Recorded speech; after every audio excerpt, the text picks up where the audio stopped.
Aleluia. Glória a Deus. Quantas coisas maravilhosas temos recebido neste ambiente. Meu Deus. Desde o início da semana, aliás, para uns o domingo está terminando, outros está começando a semana, mas desde a terça-feira nós estávamos aqui. Quem estava aqui na última terça no culto do Espírito? Meu Deus, que ambiente! Quantas coisas nós já recebemos. Eu acho que eu nunca pulei tanto, nunca celebrei tanto, e eu creio que nós recebemos instrução do Espírito. E eu quero dizer para você de fazer esse convite mesmo. Ainda que não seja aparentemente o que você pensou, ou dentro da naturalidade, nem é o pastor Norberto que vai ministrar hoje. Não coloca a tua expectativa em homens, mas coloca o teu olhar, os teus ouvidos, sensíveis e atentos para o autor e consumador da tua fé. Porque Ele é aquele que te responde, Ele é aquele que supre, e Ele é aquele que prepara a mesa e o banquete para você. E ainda quando temos aqueles alimentos que não é aquele que o nosso paladar, o nosso apetite mais gosta, mas pode ser o nutriente que você precisa, para mais na frente não precisar tomar remédio. Então, veja como isso do Senhor, como resposta do Senhor, essas instruções que Ele quer te trazer, que Ele quer nos trazer nessa noite, como realmente orientações do alto. E deixa eu te dizer algo, ainda que você veja e escute temas como esse, diz, não tem nada a ver comigo, não pensa assim. Vamos começar a exercer a mudança de mentalidade, buscando entender da palavra em sua completude, em todos os seus termos, entendendo que nós, enquanto cristãos, nós precisamos nos posicionar e entendermos a nossa posição na palavra em todos os seus termos. E deixa eu te dizer mais.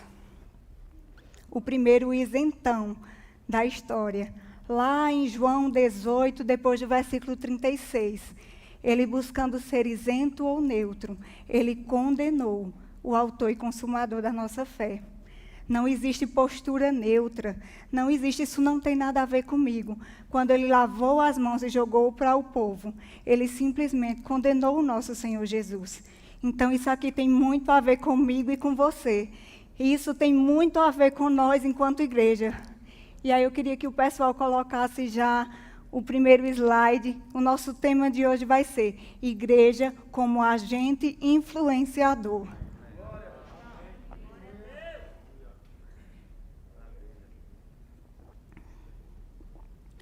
Mas antes eu gostaria de orar com você. Pai, eu quero te agradecer, Senhor, por esta noite. Eu quero te louvar e te bendizer por mais essa oportunidade de estarmos aqui abertos e disponíveis, entendendo, Senhor, que Tu és aquele que opera o querer e o realizar. Nós entendemos que somos apenas vasos e queremos estar na condição de limpo e límpidos para transportar a Tua seiva, a Tua vida e alcançar respondendo à necessidade de cada um dos nossos irmãos. Palavras podem sair da minha boca de uma forma, mas o Senhor fazer chegar aos ouvidos e corações da maneira que supra a necessidade de cada um de maneira especial nessa noite. Esse é o meu anseio, Senhor, esse é o meu desejo, que respostas sejam lançadas, que necessidades sejam supridas. Espírito Santo de Deus, você tem liberdade entre nós para se mover, para operar, para fazer aquilo que Tu queres. Nós esboçamos, nós pleiteamos, porque esse é o nosso desejo, essa é a nossa obrigação, mas queremos dizer, você tem liberdade, você tem livre acesso. Nós somos Teus e nos colocamos apenas como instrumentos em Tuas mãos. Muito obrigada, Pai, por esta noite. Muito obrigada por este povo e por este tempo. Eu te dou graças por tudo quanto o Senhor já fez, pelas Tuas instruções, pelos Teus conselhos, pelas respostas tidas nesta noite, em o nome de Jesus. Amém. É isso, queridos. Hoje o nosso tema é esse, a igreja como agente influenciador, como um agente político mesmo. E aí não se assuste quando eu uso esse tema agente político. Eu não estou falando aqui de politicagem, nem de política partidária. Nós não estamos aqui para defender sigla A ou sigla B. Você não nos verá falando disso, mas nós estamos falando de agente, a igreja, nós, corpo de Cristo, cristãos, e política no sentido conceitual e literal da frase mesmo, da palavra, na origem dos primórdios, quando nós entendemos desde a antiguidade, desde as polis, desde a Grécia Antiga, quando estudiosos já buscavam o conceito do que é política. E aí vocês vão me entender quando eu digo que nós somos, enquanto igreja, agente político, porque política nada mais é, pode passar, do que a arte de influenciar pessoas. A ação ou o poder de influenciar pessoas, ou ainda a capacidade de um sujeito determinar as ações de outros, e isso já tratando de políticas públicas. Mas eu quero me deter nesse primeiro período, a ação ou o poder de influenciar pessoas.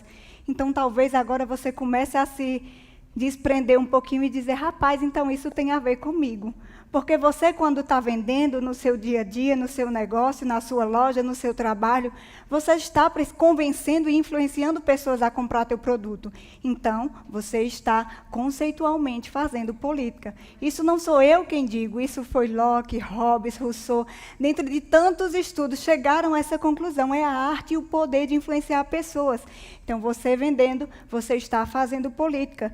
Você, professor, ao estar lecionando, ao estar dando aula para os seus alunos, você nada mais está fazendo do que exercendo a influência, benéfica ou não, mas está exercendo influência sobre os seus alunos, sobre nossas crianças, sobre os nossos jovens, nas universidades.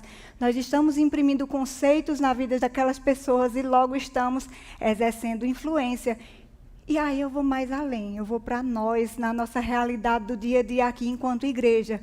Quando nós cumprimos o ID do Senhor, quando nós estamos ministrando sobre a vida de pessoas, nós não estamos fazendo política, nós não estamos influenciando pessoas, nós não estamos buscando levar as boas novas da salvação e buscando que ele tenha uma transformação salutar para a sua vida. Então, é dentro dessa perspectiva que eu digo que a igreja é um agente influenciador, é um agente político. E aí, queridos, quando nós não entendemos isso, nós aceitamos os sofismas ou as mentiras que Satanás lança, e mentiras ditas reiteradamente, reiteradas vezes, parecem verdades.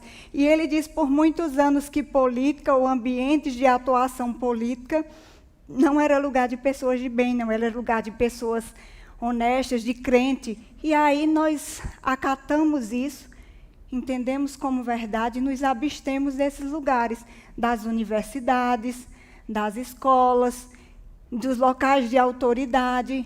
E quando nós saímos de cena, nós deixamos que alguém ocupe e que sejamos recebidos e recebamos a carga de influência que esses ambientes ou essas pessoas trazem para as nossas vidas. Sejam essas sob os preceitos bíblicos, da maneira correta, ou muitas vezes, quando não temos maturidade ainda, ou não temos ainda o discernimento correto, recebemos uma influência que termina distorcendo e colhendo os malefícios da nossa omissão. Então, não diga, não tem nada a ver comigo. Pode passar. E antes de entrarmos aqui, eu queria trazer um dado que, quando eu li a primeira vez, quando eu comecei a estudar sobre o tema, me deixou, de certa forma, até chocada. E esses estudos foram realizados por universidades americanas, mostram que no mundo como um todo, cristãos, jovens cristãos, quando entram nas universidades, 70%, deixa eu te repetir para vocês gravarem esse número, 7 em cada 10, 70%, se desviam do evangelho e deixam a palavra ao entrarem nas universidades. Gente, isso é muito preocupante. Sabe por quê? Porque nós nos abstivemos por muitos anos, por um longo período, achávamos que isso não era para mim nem para você. Achávamos que isso é conversa, não é nosso espaço, nós temos que ter nossa atuação ministerial aqui dentro. E muitas vezes esquecemos que nossos jovens estão lá e quando chegam lá, tem uma doutrinação totalmente voltada e ele muitas vezes buscando a aceitação na necessidade, na formação do seu caráter, na formação ainda do seu grupo e buscando ser aceito, termina abrindo mão de certas coisas, de certos conceitos e antes de terminar o período da faculdade, terminam afastando, desviando-se e abrindo mão da igreja e do evangelho.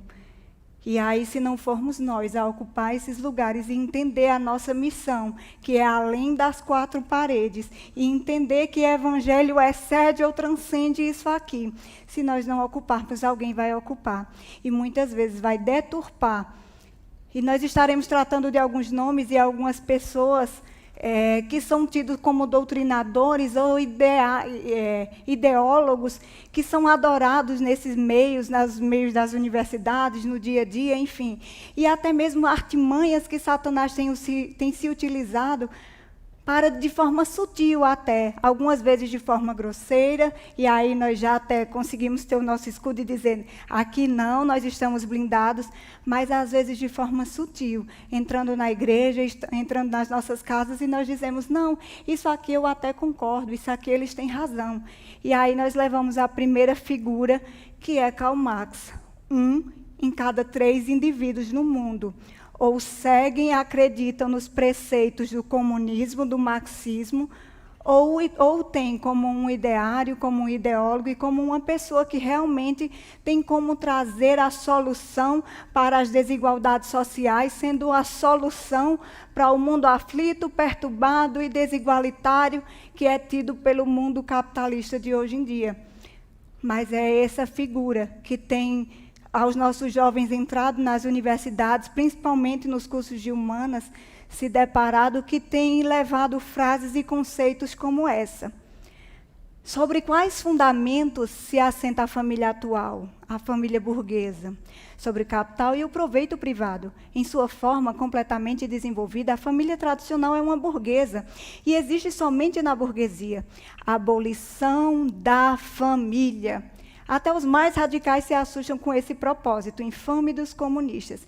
E aí ele explica por que precisa destruir ou abolir a família. Isso está posto, essa frase, no capítulo 2 do Manifesto Comunista de Marx e de Engels. Alguém caso queira. E aí eu quero lançar um desafio. Eu não quero que vocês acatem ou que digam, puxa, ela realmente é a dona da verdade, mudou o que eu penso. Não, eu quero que vocês desconfiem do que eu estou dizendo aqui. E vocês busquem as fontes e estudem para ver se isso procede. E para ver aonde o seu filho, aonde o seu sobrinho, aonde você que está entrando numa faculdade, dentro de que contexto você está inserido, seus filhos estão inseridos, ou aonde nós estamos situando, ou a quem nós estamos aceitando, gostando ou muitos idolatrando. Então está aí para vocês colocarem. E um dos principais pilares ou conceitos do comunismo para que eles tenham sucesso é justamente a abolição da família. E eles entendem que a família só existe dentro da burguesia e eles entendem que precisa haver uma luta armada, precisam pegar nas armas para que haja uma igualdade, que a burguesia não se sobressaia sobre o proletariado. E aí eu não vou me estender nessa aula de história, ninguém está aqui para uma aula de história, mas um dos conceitos principais é esse: abolir a família. Ele entende que para destruir a igreja, inicialmente, precisava da luta armada, de um confronto armado, destruindo as famílias, porque um dos outros pilares é a religião. Eles usam esse termo que precisa abolir a religião e os princípios para que o comunismo tenha o sucesso almejado. Pode passar. E ele vai mais além. E aí aqui está a fonte, por exemplo, um escritor, e também, além de escritor cristão, que coloca textos mais fortes ou mais incisivos do Karl Marx, que muitos não falam, mas que foi o próprio que falou, o próprio que escreveu em seus poemas. E olha a ideia ou o anseio desse cara tão legal que as universidades falam. Quero vingar-me daquele que reina lá em cima. A ideia de Deus é a chave dominante de uma civilização pervertida. Tem que ser destruída. Olha só que tão legal os nossos filhos. Eu e você que frequentamos uma faculdade, ouvimos por tanto tempo e foi tão idealizado. Ou nós que ousamos rebater e bater, fomos tão massacrados. Porque esse cara é o bambambam. Bam, bam. E se você não segue, você não é aceito nesse grupo. E vai mais. Os vapores infernais elevam-se e enchem o cérebro até que enlouqueça e meu coração seja totalmente mudado. Vê essa espada, o príncipe das trevas vendeu-a para mim. E aí mostram, e muitos estudiosos mostram do que seria uma iniciação a processos, outros até mesmo satânicos, como alguns apontam. Mas eu quero simplesmente te mostrar, não estou aqui para defender, nem para atacar pessoas, nem situações ou conceitos, mas para levar uma reflexão para você, para trazer simplesmente uma apresentação de fatos, de circunstâncias, de conceitos, que eu não estou criando, são livros, isso é público, você pode consultar, você pode comprar, você pode e deve estudar. Se você tem filhos, pré-adolescentes, adolescentes, crianças que vão se inserir dentro desse contexto, dentro desses ambientes, é importante que você saiba até mesmo para ajudá-los a ter conceitos firmes para não abrirem mão da sua fé e manterem-se firmes na confissão. Porque nós não precisamos de ideologia, nós precisamos da fé e precisamos manter-nos firmes, mas para isso nós precisamos entender, conhecer para rebater. Do contrário, eu preciso desse ambiente de aceitação, e aí eu engulo qualquer coisa. Então vamos passar aqui para um outro idolatrado nas universidades. Não sei se você já ouviu o nome da figura, mas certamente os efeitos dele têm sido sentido até hoje na igreja. Ele apresenta o Antônio Gramsci, não é, fundador do muitos que estudam na área de humanas, certamente já ouviram falar do gramscismo. E aí ele traz, diferente de Marx, que entende que nós precisávamos de uma revolução armada desse confronto para destruir a igreja, ele diz que nada disso. Desse jeito você não vai conseguir destruir a igreja, você não vai conseguir abolir as famílias, você precisa mudar de estratégia. No lugar de revolução armada, nós precisamos de uma revolução cultural. Precisa ser através de uma opressão molecular ou de um aprisionamento das mentes para que a gente consiga ter êxito, entrar nas igrejas e começar a destruir as famílias. E foi esse cara, o fundador do Partido Comunista Italiano, defensor dessa revolução cultural, e ele diz que para se entrar dentro das igrejas, ele dizia que você matando, como propunha o comunismo, cada vez que você mata ou você destrói uma família através da luta armada, você termina fortalecendo a fé de outros cristãos, a fé de outras famílias, e aí eles não estavam tendo o êxito desejado nos seus propósitos. Então, aí eles começaram a mudar o conceito. Então, não vai ser mais faça guerra. E aí um dos lemas é não faça guerra, faça amor, não faça guerra. Essa é uma das expressões chaves do gramscismo, não faça guerra, faça amor. E aí nós começamos, então, a flexibilizar e dizer, eu concordo, é bonito isso, não é? Nós, como igrejas, não concordamos isso. Nós precisamos, realmente, nós defendemos o amor e não a guerra. Então agora dá para a gente fazer aliança com esse povo, dá para entrar. Realmente o conceito de você desnivelar essa diferença social que o comunismo propõe, dá para a gente tratar, porque eles entendem agora que não é matando, que é através do amor. Então, eu concordo, eles estão evoluindo. Mas, na verdade, o intuito era, de uma forma invisível, silenciosa e onipresente, começar a destruir de forma molecular as famílias. E, para isso, começam a usar de diversos artifícios, diversas sutilezas, que até parecem bacanas ou legítimas. Nós vemos que começa lá atrás a luta e a defesa, por exemplo, pelo feminismo. Ora, e não parece algo bacana você estar defendendo as mulheres para que elas tenham autonomia quanto às suas vontades, quanto avance na conquista dos seus direitos? Isso não é lícito? Mas o que está por trás disso? Realmente é somente o desejo de promover as mulheres ou de bagunçar o conceito que a Bíblia nos traz da família tradicional, destituindo os poderes. E aí nós vamos chegar lá, vamos estudar um pouquinho dessas estruturas e desses meios, fazendo com que aquilo que Deus projetou, os nossos valores e princípios sejam perdidos. E de forma que não nos agrida, porque são questões moleculares, é de forma sutil, vai entrando e a gente nem sinta. Pode passar. E aí parece a necessidade de uma aceitação, parece que tudo é normal e que a gente precisa realmente aceitar o que está sendo posto, né? Nós precisamos alcançar, porque o amor, porque precisamos alcançar os povos, mas será que realmente é esse o desejo deles?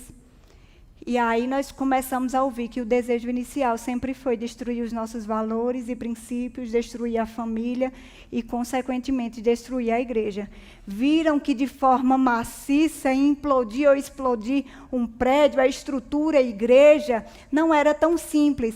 Mas se eu começo a colocar explosivos em locais estruturantes desse prédio chamado igreja e abalar a estrutura num certo momento, essa estrutura e essas estruturas ou esses locais nevrálgicos, essas colunas, esses pilares, é algo que Deus instituiu chamado família. Por isso a importância de nós protegermos tanto, da nossa igreja ter essa visão e se preocupar tanto nas quintas-feiras, tendo tanto qualidade, tanto conteúdo e projeção para os seus filhos, para os nossos filhos, para os nossos jovens, para as mulheres, para os homens, para os casais, porque nós precisamos entender que essa foi a primeira instituição criada por Deus e que dá solidez para a igreja. A igreja forte, a família forte, a igreja forte. E aí eles entenderam que era destituindo ou causando essas rachaduras que começariam a alcançar o seu propósito. Esse é um vídeo que está veiculado na internet, por isso nós podemos colocar aqui, está bem exposto, já teve mais de 500 visualizações. Não existe forma revolucionária de fazer família. Pode deixar. Na minha concepção, não existe forma revolucionária de fazer família. Ponto. Por quê? Quando dizem pra gente, o movimento LGBT quer acabar com a família, o movimento LGBT é um movimento promíscuo, que defende o sexo desregrado, a gente entrou numa lombra dos 90 para cá de se colocar numa posição defensiva, de dizer não, a gente não quer destruir família nenhuma, não. A gente só quer amar. Né? Ou não, a gente não tem nada a ver com promiscuidade, não. A gente até casa, a gente até tem filhos, a gente até constitui família. E isso é de um retrocesso político violento, que violenta inclusive a história de constituição do movimento LGBT na América Latina. Violenta a história dos ganhos e lutas feministas na América Latina. Então, cabe a radicalização nossa também de afirmar com todas as letras o que é uma estratégia política crítica antissistêmica. Porque vocês querem destruir a família. Sim.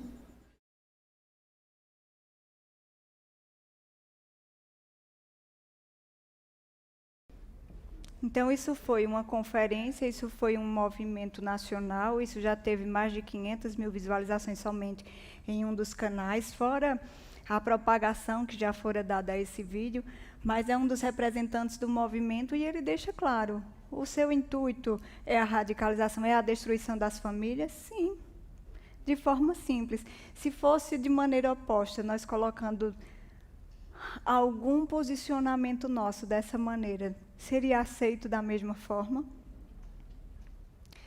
Mas é uma questão de aceitação. Será? Será que é de aceitação ou de imposição e deturpação dos nossos valores? E nós, enquanto igreja, e eu e você, enquanto igreja, temos dito, tudo bem, não tem nada a ver comigo. Pode passar. Será que não tem? Ou até quando não terá? Até quando não terá nada a ver comigo e com você? Porque, não sei quantos lembram, mas nós tivemos em 2006 um momento crítico. Ficou conhecido como PL 122. o projeto de lei da Câmara dos Deputados, onde ele praticamente retirava a liberdade religiosa que nos é assegurada pela Constituição, dentre os direitos e garantias fundamentais, posto no artigo 5º, mas dentro das sutilezas que eles encontram as brechas, os nossos líderes, os nossos pastores, os nossos ministros teriam que abrir mão dessa liberdade que nos é constitucionalmente assegurada, porque encontrou a brecha para que você celebre também o direito das minorias. E, por exemplo, se um casal um casal alternativo quisesse celebrar o seu matrimônio, chegar aqui e dissesse, eu quero, pastor, pare tudo agora e celebre o matrimônio, o pastor teria que parar e celebrar da forma que ele quisesse. Do contrário, pena, reclusão de 2 a 5 anos. E aí, vamos mais além. No artigo 8º desse projeto de lei dizia mais: impedir ou restringir a expressão e a manifestação de afetividade em locais públicos ou privados abertos ao público, e aí a igreja sendo mesmo um local privado, mas é aberto ao público, em virtude das suas características.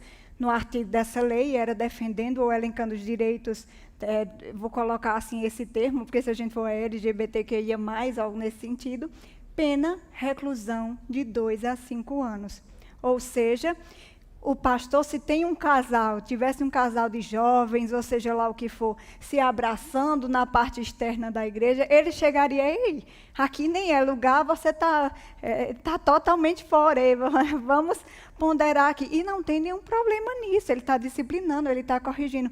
Mas se fosse de outra forma, ele estaria preso. E aí, nós temos ou não temos algo a ver com isso?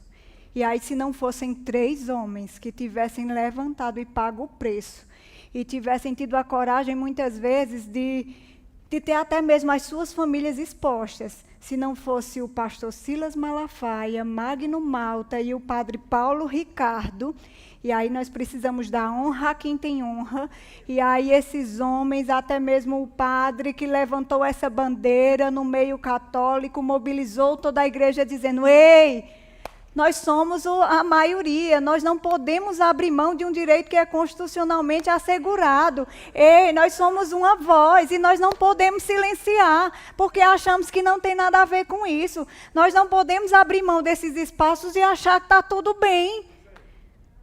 E como tiveram a ousadia e a coragem de levantar-se, glória a Deus, esse projeto de lei foi arquivado. Mas dia após dia, projetos como esse têm se levantado, têm sido apresentados em todos os âmbitos, no âmbito municipal, no âmbito estadual e no âmbito federal. E se nós não nos apresentarmos para ocupar esses lugares, para ser a voz, então quem? Se não eu e você, que conhecemos a palavra, que entendemos os princípios, que sabemos como nos movermos e defendermos aquele que tudo por nós já fez, então quem? É justo vermos a verdade sendo atacada, como Calvino já falava, e como cães silenciarmos? Nós precisamos entender a nossa posição, igreja. Nós precisamos nos levantar e não responder à afronta, e não simplesmente chegar e nos mover de forma aleatória, chegando a responder de qualquer forma, mas nos posicionarmos, cumprindo primeiramente o primeiro ídolo, a primeira atribuição que nos é imbuída, lá em 1 Timóteo 2, orando, nos colocando diante do Senhor, para que nós possamos nos mover, guiados pelo Espírito, mas não venhamos a ser omissos. Precisamos entender o nosso papel enquanto igreja. Pode passar. E aí vem uma outra questão que Rubens até já abordou aqui de forma excepcional, excelente, mas eu quero abordar sobre uma outra égide, sobre um outro ponto, que é a ideologia. Como nós teremos a questão que eu falo das sutilezas que vão se apresentando e nós não vemos os reflexos que ela tem. Hoje, com tantas transmutações que tem, como passar a ser a regulação do direito diante de tudo isso? Nesse caso, nós temos aqui um homem transgênero que ele abandona a família para começar uma vida nova como uma criança de 6 anos. E aí ele foi adotado por uma nova família. E aí ele diz, agora vivendo como uma menina de 6 anos de idade, eu me sinto totalmente confortável com minha nova família adotiva. Nos divertimos muito, nós colorimos e fazemos coisas de criança. E se um homem desse comete um crime, comete um assassinato, como é que vai ser julgado isso? Ele é uma criança inimputável ou ele é o homem que tinha suas faculdades mentais já desenvolvidas que cometeu o crime? Então, esse processo de ideologia de gênero, na verdade, é a deturpação das personalidades e mais um engodo que tem se apresentado. E nós temos simplesmente dito, está tudo bem. Pode passar. Temos algumas outras situações que têm se apresentado, como, por exemplo, tenho 32 anos, mas eu sou negra há apenas 5. E aí eu faço uma prova, eu me sinto assim agora, e aí eu faço uma prova e eu passo num concurso pela cota de negros. E aí, quem é que vai dizer que eu não sou? Eu me sinto. Eu passei pelas cotas. Quem é que vai regulamentar o direito? É pelo que eu sinto? É pelo que eu sou? Ou você vai me ofender porque eu não fui respeitada pelo que eu sinto? E tantos outros casos que nós temos visto. Tantas e tantas deturpações e agressões, como nós vimos recentemente. O pastor Jorge Linhares, que foi chamado a esclarecer simplesmente porque no colégio, no colégio do Getsemane, foi dito, menino é menina. A Bíblia nos diz que Deus criou homem e mulher. Deus fez menino e menina. E aí ele foi chamado, eu creio que todos devem ter visto, isso foi cadeia nacional. Nós podemos ou não professar nossa fé? Política é ou não para a gente? Se nós não falarmos de política, se nós não tivermos a metanoia de entender que isso não é politização nem partidarização, mas nós não entendermos o nosso papel, daqui a pouco vão querer nos tolher de falar da nossa própria fé. Pode passar. Nós precisamos nos levantar, igreja. Nós estamos naquela fase, estamos com o bastão, naquela corrida de revezamento, naqueles últimos momentos, nos últimos instantes em que já vemos a linha de chegada. Nós sabemos que está próxima a volta do nosso Senhor. Então, nós não podemos ser omissos diante de tudo isso. Sabe, às vezes tem até um preço. Mas nós precisamos pedir ao Senhor as estratégias e a forma para nos movermos, mas para nós fazermos a coisa certa, da maneira certa. Nós não podemos ficar omissos diante de tudo isso. E aí, quando nós falamos da questão do que tem sido apresentado nas universidades, e para enganar muitas vezes, ou para incutir, entrar na sutileza da igreja, e até nas nossas casas, porque às vezes, durante muito tempo, o alvo dessas distorções eram jovens, e hoje, como se tem visto que os jovens têm, de certa forma, já, glória a Deus, tido um nível de maturidade e de conhecimento maior, eles têm avançado para deturpar e alcançar agora nossas crianças. E às vezes na própria escola, estão passando conceitos como esse, como do feminismo.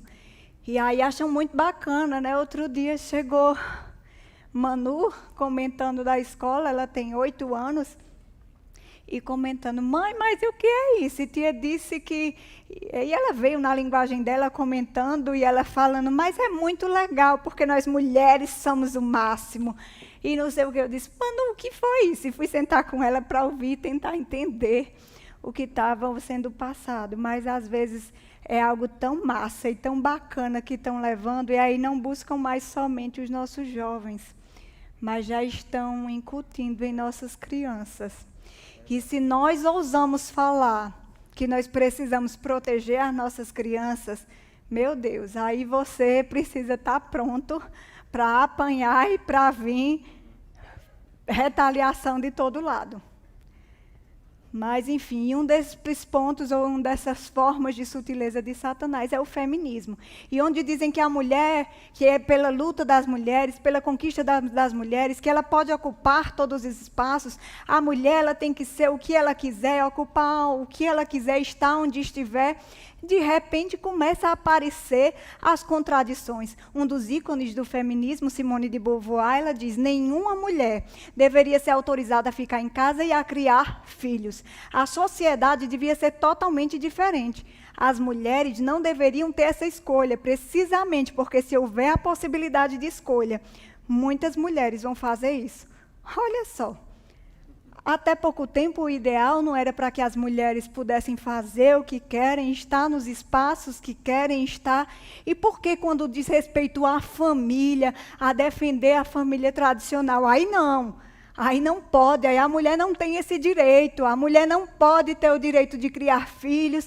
Isso é das colocações até sutis que colocam dentro do que defendem, quando na realidade o real intuito é destruir a família tradicional, é simplesmente enaltecer a promiscuidade sexual e tantos outros deturpações de Satanás. E aí pode passar algumas outras frases de algumas célebres feministas que são referências e que muitas das nossas jovens hoje se levantam dizendo que defendem sem saber nem o que realmente está por trás disso. Pode passar. Tem aqui alguns outros pontos que colocam como, novamente, a família tem que ser o alvo do ataque, né? A família nuclear deve ser destruída e as pessoas devem encontrar as melhores formas de viver em sociedade. Seja qual for o seu sentido, a dissolução da família é um processo objetivamente revolucionário. E isso Linda Gordon, uma das ícones do feminismo, também dos seus escritos, defende e proclama. Em minha opinião, enquanto a família, o mito da maternidade e o instinto maternal não forem destruídos, as mulheres continuarão a ser oprimidas. A mesma Simone de Beauvoir continua defendendo o que seria, o que não poderia falar às mulheres enquanto família. Feminismo é a teoria e lesbianismo é a prática. T. Grace, uma outra feminista. Eu quero ver um homem ser espancado até ser reduzido a uma massa sangrenta com um sapato de salto enfiado em sua boca, como uma maçã na boca de um porco. Andrea Dworkin, também outra feminista ícone. E nossas meninas, nossas jovens, nossas não, porque aqui elas são blindadas pela palavra, as nossas jovens, as nossas filhas, aqui nós cremos e declaramos, elas não serão influenciadas, ainda que saiam desse contexto, porque nós desejamos, porque elas irão sim para as faculdades, elas irão sim ocupar os melhores lugares, elas irão sim ser instruídas, avançarão e não retrocederão, mas não serão influenciadas sobre essas mentalidades, esses conceitos, não precisarão desse núcleo de apoio e acolhimento, porque não se enquadrarão em ideologias, porque elas conhecem e têm a fé.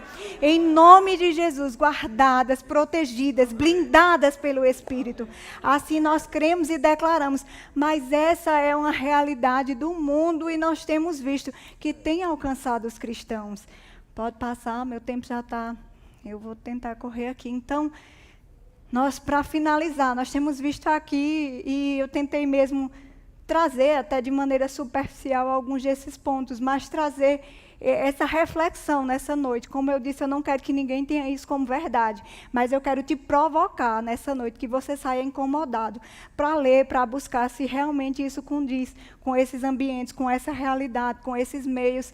Esse ano mesmo, com essa... Desde o ano passado, a pandemia e essas aulas online, eu acompanhei um pouco mais as aulas de Daniel, meu filho tem 13 anos, e peguei algumas brigas, entre aspas, na escola, e um dos motivos foi justamente esse, porque uma professora de português chegou e colocou um trabalho que ele tinha que fazer, acho que mês de abril, defendendo que para que ele tivesse, foram trabalhos em grupos, e era sobre o feminismo. Eles tinham que defender o feminismo e colocar alguns ícones, algumas referências aqui dentro do nosso estado e quais eram os avanços e conquistas aqui, enfim, que eles podiam apontar aqui. E aí eu disse, meu filho, ele disse, mãe, o que é isso? Como é que a gente vai fazer? Porque você já disse que a gente não concorda com isso. E aí eu fui explicar a ele e eu disse, você não vai falar disso, você não vai defender. E ele disse, mãe, eu converso com a professora. Foi para a professora e a professora disse que se ele não fizesse dessa maneira, ele ficaria sem nota.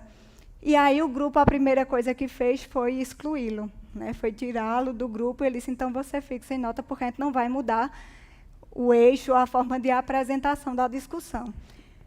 E aí eu conversei, eu disse, então tudo bem, então quem resolve agora sou eu. E aí fui até a ouvidoria da escola e disse, por que ele não vai apresentar o trabalho? Nós não concordamos, nós defendemos sim o avanço, tal, a liberdade. E a professora, depois para me encurtar a discussão, ela aceitou que ele fizesse um outro trabalho e ele defendesse o ponto de vista dele, sozinho. E ele fez, ele chorou muito, porque os amigos, depois disso, não queriam nem mais falar com ele. Ele já teve a dificuldade de se enturmar e, de repente, ninguém mais nem falava com ele. Você é um retrógrado, você é um isso, você é um aquilo. E ele sentiu naturalmente isso. Eu disse, filho, você não precisa da aceitação deles. Você precisa manter-se firme na confissão da sua fé. E o Senhor vai mostrar que você está certo, você está com a razão, e todos eles vão voltar para você. E aí eu disse, vamos fazer sobre uma nova perspectiva, nós vamos mostrar e você vai apresentar, e eu vou estar ao lado na hora da apresentação. E aí ele fez a apresentação online do trabalho, e a professora começou a chorar copiosamente, do início ao fim do trabalho, né, filho? Ela chorava durante o trabalho. Ela disse, Daniel, eu não sei o que está acontecendo comigo. Eu não consigo nem concluir essa aula, porque nós mostramos tudo o que a palavra diz, o que realmente é, o que são os alcances, o que nós apresentamos até alguns cases. Ela não queria cases de sucesso. Aqui nós mostramos alguns projetos dentro desse período de pandemia, nós mostramos a ONG Vaso Novo, mostramos uma série de coisas, e aí ela não conseguia parar de chorar. E aí alguns amigos que foram e que excluíram vieram pedir desculpa, e aí está tudo bem na escola. Mas, enfim, esse é o nosso papel. Enquanto pais, precisamos estar vigilantes naquilo que estão colocando e precisamos trazer essa segurança para eles, de que não importa o que tentem colocar, nós temos a palavra, é ela que precisa prevalecer em nós e sobre nós, e vai estar tudo bem, independente de, vai estar tudo bem. E aí, por isso, nós não desanimamos. Embora exteriormente estejamos a desgastar-nos, interiormente estamos sendo renovados dia após dia, pois o nosso sofrimento leve e momentâneo estão produzindo para nós uma glória eterna, que pesa mais do que todos eles. Assim, fixamos os olhos não naquilo que se vê, mas no que não se vê, pois o que se vê é transitório, mas o que não se vê é eterno. E é essa a nossa realidade, queridos. Essa é a realidade de quem nós somos e como precisamos nos mover. O meu intuito nessa noite foi trazer essa reflexão, mas entendermos que quando homens e mulheres de Deus, que eu e você, enquanto cristãos, entendemos o nosso papel e nos posicionamos, ainda que as circunstâncias naturais pareçam adversas, mas o Senhor se move em nosso favor e o Senhor não permitirá que sejamos envergonhados. Haverá graça, haverá favor no teu trabalho, na tua empresa, na tua escola, onde você precisa lecionar, você que é professor, você que é operador do direito, você que vai estar vendendo e quer impor linhas totalmente diferentes, não tenha medo de se posicionar, não tenha medo, não se acovarde de ser contrário e de defender a sua fé. Nós não precisamos de ideologia como cantam nas músicas do mundo. Nós não precisamos de uma para viver, porque tudo quanto nós precisávamos já foi suprido e alcançado no que diz respeito à vida e à piedade através de Cristo Jesus. Ei, está disponível para você. O que é que você tem buscado e almejado no Senhor? Está disponível na mesa e no banquete. Você só precisa entender a sua posição posição nele e vir tomar posse. Há mais de 2000 anos já foi suprido e provido. Você só tem que entender o teu papel, a tua posição e dizer: Pai, graças te dou. É cura que você precisa nessa noite. A mesa está posta. Vem e pega a tua porção, porque já foi providenciada. É instrução que você precisa para lidar com teus filhos, para lidar com a tua empresa, nas tuas finanças. Precisa de equilíbrio, precisa de dinamismo. Ei, você não precisa mudar a estratégia ou aceitar o que o teu patrão diz. Dá um jeitinho, fazer a coisa errada. Você sendo fiel ao Senhor, virá auxílio sobrenatural. E você vai vender como ninguém. E você terá resultados como ninguém. E vai haver a resposta. E você não será envergonhado. E você não será frustrado. Porque o Senhor é o Deus que te responde. Porque o Senhor é o Deus que te contempla e te vê. Esse é o teu papel. Foi para isso que Ele te projetou. Cristão, filho, é esse o anelo e o desejo do teu Pai. Porque Ele te ama. Ora, se Ele deu ao seu próprio filho, se Ele a si mesmo se entregou, não te daria porventura essas demais coisas? Ei, o que você espera? O que você espera? O que você espera dele nesta noite? Está posto para você, a mesa está posta. Agora tenha a posição correta. Se posicione. Entenda o seu papel como cristão hoje. E se posicione nele. E dele você terá todas as respostas. E dele você terá o ganho. E dele você verá o sobrenatural se mover para te promover, para te beneficiar, para te evidenciar. Quando todos não diriam isso não é impossível. Como pode? Como aconteceu? E todos vão ter que ver e dizer: Ei, só podia ser Deus. Mas é Ele mesmo, queridos. Nós só precisamos dEle, mas Ele é a nossa resposta. Ele é a tua resposta. Ele é tudo o que você precisa. Ele é o teu Pai. Ele é o teu Pai. Ei, como é bom. Como é bom nós saber que nós temos um Pai, que nós não somos órfãos, que nós temos um Pai, nós podemos pular e nos lançar nos braços dEle, porque tem segurança,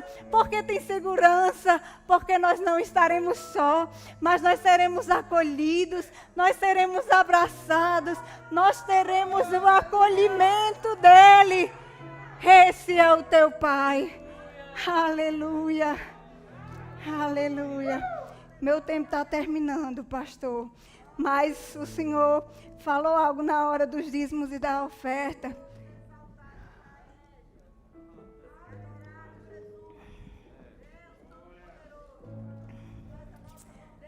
Vocês fiquem à vontade.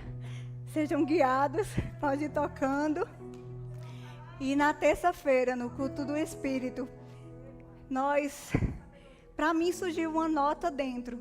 É o que eu digo, não importa o que está saindo da boca de quem está aqui. Se você tiver com a expectativa em Deus, Ele é aquele que vai responder o que você precisa. Na resposta, da maneira e na intensidade do que você precisa. Porque não é sobre homens, é sobre o teu Pai, é sobre o teu Criador, é sobre o Senhor. E é Ele quem te responde, é Ele quem te supre. Porque é Ele quem te contempla e te vê. Sabe, aí eu não sei o que vocês receberam na terça-feira, mas eu sei que nós começamos uma nova fase. Eu sei que nós começamos uma nova fase, pastor. Eu sei que nós ainda estamos aqui, mas eu sei que o nosso prédio já está pronto, já está posto. Eu não sei se o senhor já projetou, já anotou os departamentos. Quantas salas precisa para o departamento infantil, para o aconselhamento, para a organização do diaconato, para os pastores auxiliares. Se não fez, essa semana começa a fazer. Essa semana começa a fazer, porque já está feito. E não diz respeito, eu parava e pensava mais prédios, mais lugares. Mas não é sobre estrutura, não é sobre prédio. mas é sobre o avanço do reino. Ei, mas é para não estarmos preocupados aqui se vamos mudar de sala, se vai contemplar, se não vai. E eu sei que começou, eu sei que está pronto, está posto. Sabe, Satanás durante a semana quis até me entristecer. O Senhor sabe. Nós, porque papéis ainda não estão firmados, oficializados, e nós operadores do direito que achamos que tudo tem que estar na linha assinado. E aí eu disse, meu Deus, e por que está demorando tanto? Ei, quem disse que está demorando? Sabe, mas nós precisamos agir de forma correspondente àquilo que nós cremos e àquilo que nós declaramos. E aí se dentro de mim, hoje eu ficava, mas não está, não sei se Gilney está aqui. Gilney está aqui. Tá aqui. Sabe, Gilney? E aí a gente sabe o que de todos os bastidores da semana. E eu confesso que quis me entristecer. Eu sei o quanto você passa também, as lutas e as dificuldades. Mas há socorro, há aprovisionamento, há plenitude. O teu pode ser suavizado, é leve, é suave, porque não é sobre você, mas é quando nós entendemos, enquanto cristão, qual o nosso papel, que nós não podemos abrir mão de ocuparmos os nossos lugares, porque se nós não fizermos, nós teremos que aceitar a influência que venha, e nós diremos simplesmente orando e lamentando, ah, Senhor, age, e Ele agiu, trazendo resposta como a tua vida, como a minha e a sua vida, então haverá socorro, haverá alívio, será fácil e leve, será fácil e leve, será fácil e leve, será fácil e leve, todos os dias, todos os recursos, recursos materiais, recursos pessoais, assistenciais, tudo o que você precisa já foi suprido e providenciado, porque não é sobre você, mas é sobre quem habita dentro de você, e para que todos vejam que em você, que naquele lugar há Deus, e Ele é a resposta. Sabe, quando eu disse que nós tínhamos que nos mover equivalente, quando eu quis me entristecer essa semana, e eu já estava separando e crendo, e provendo para me mover nisso, aí eu pensei, mas ainda não está materializado, nós não temos o termo de cessão de direito de uso da propriedade. Meu Deus, e agora? Ainda não é nosso. E ele disse, quem disse que não é? Você não celebrou? Vocês não se alegraram? Vocês não dançaram? Você não acreditou? E por que não age correspondente? E por que não age correspondente? E eu quero agir correspondente. Eu queria, pastor, te entregar algo em mãos.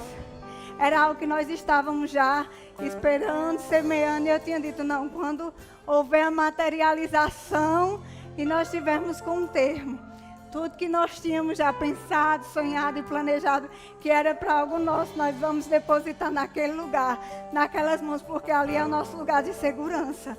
Porque ali nós sabemos que os prédios vêm e vão, mas aqui não diz respeito à estrutura, mas diz respeito à estrutura que criou-se em nós, que criará em nós e alcançará tantos outros. Então, pastor, eu queria colocar em suas mãos, e é a nossa oferta sacrificial. E aí eu não vou esperar simplesmente que o documento chegue, porque ele chegando ou não, é nosso, foi resolvido e ponto final. Amém. Aleluia. Ei, você pode se alegrar, você pode dançar, você pode pular, você pode dançar. Qual você precisa? Qual tem sido a tua causa? Celebre, celebre, celebre no Senhor. Aleluia.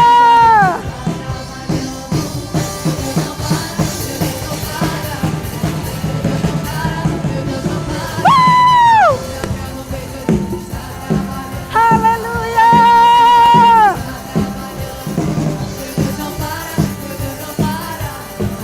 Deus não para.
declarando.